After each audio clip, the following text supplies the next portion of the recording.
بسم اللہ الرحمن الرحیم۔ السلام علیکم ورحمۃ اللہ۔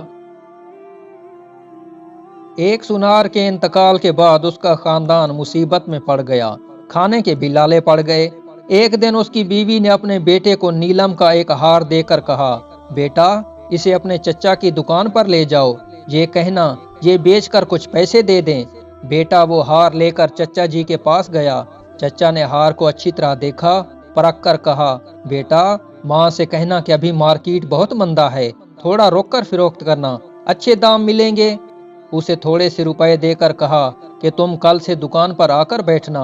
اگلے دن سے وہ لڑکا روزانہ دکان پر جانے لگا اور وہاں ہیروں اور جواہرات کی پرکھ کا کام سیکھنے لگا۔ ایک دن وہ بڑا ماہر بن گیا، لوگ دور دور سے اسے اپنے ہیرے کی پرکھ کرانے آتے۔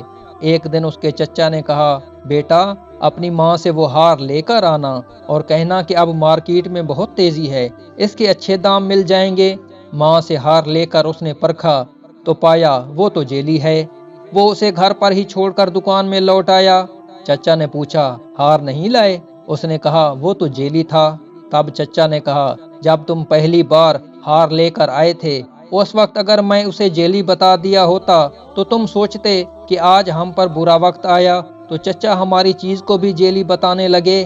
آج جب تمہیں خود علم ہو گیا تو پتہ چل گیا کہ ہار نکلی ہے۔ حاصل کلام یہ کہ سچ یہ ہے کہ علم کے بغیر اس دنیا میں ہم جو بھی سوچتے، دیکھتے اور جانتے ہیں سب غلط ہے، اور ایسے ہی غلط فہمی کا شکار ہو کر رشتے بگڑتے ہیں۔